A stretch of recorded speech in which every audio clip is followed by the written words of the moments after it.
This is Cristiano Ronaldo at the height of his global fame. He sits surrounded by wealth, records, and success few in history have matched. He has held 5 Ballon d'Or trophies, the highest individual honor in the sport. To the casual observer, this level of dominance suggests he was born different, a natural outlier in the human gene pool. Yet natural athletic ability provides no explanation for a teenager who chose to practice with weights strapped to his ankles. Nor does it explain a global superstar funding $80,000 brain surgeries for children he's never met. His career is the result of the CR7 mentality, a documented methodology of extreme discipline and psychological resilience. This mentality suggests that greatness is a system of specific, repeatable habits that can be analyzed and applied. The roots of this discipline reach back to the island of Madeira. Ronaldo grew up in a tin-roofed shack, navigating the daily stress of poverty and the impact of his father's severe alcohol addiction. At age 12, he moved 600 miles away to join Sporting CP in Lisbon. Separated from his family, he dealt with intense isolation, hunger, and mockery from other students who targeted his distinct island accent. Then, at 15, his physical health failed. This medical visualization compares a normal heart rate against the dangerously fast, irregular rhythm of tachycardia, the exact condition doctors discovered in Ronaldo, which seriously threatened to suddenly end his playing days. He underwent laser heart surgery to completely repair the irregular pathway. He returned to the pitch just days later, fully using the harrowing experience to harden his unyielding resolve against future setbacks. He began to treat comfort as a distraction. He adopted a perspective where pain and uncertainty were necessary tools for growth, a lesson he would eventually pass on to his own children. His legendary drive formed as a direct response to these early pressures. He learned to use adversity as the primary catalyst for his development. This survival instinct evolved into a core philosophy: talent without work is nothing. Ronaldo became obsessed with out-preparing every teammate on the training ground. He artificially increased the difficulty of his own training.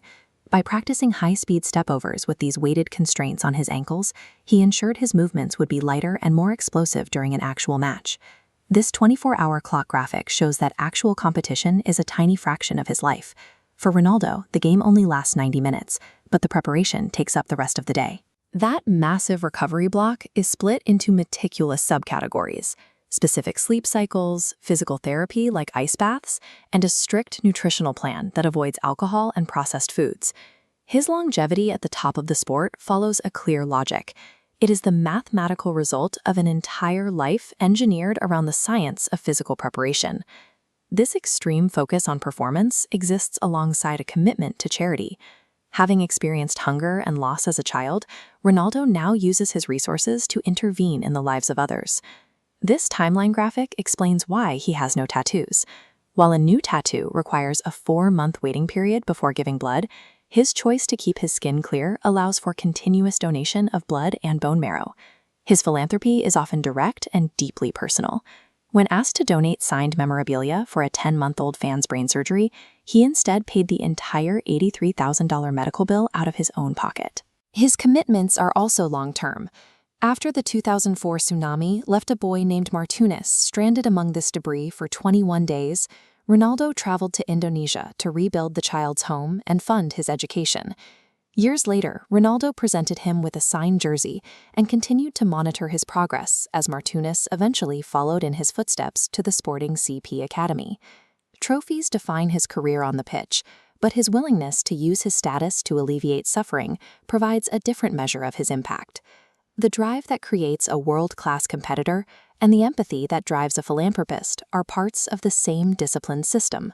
Ronaldo has been open about his emotional struggles, publicly grieving the father who passed away before witnessing his greatest professional achievements. He also shared the details of losing his newborn son, demonstrating that resilience includes the ability to process deep personal grief while fulfilling professional obligations. He offers a documented path of habits and mental choices, rather than the story of an unreachable icon. By applying this level of discipline, using personal history as motivation, and supporting those in need, the core of Ronaldo's methodology becomes accessible to anyone pursuing their own goals.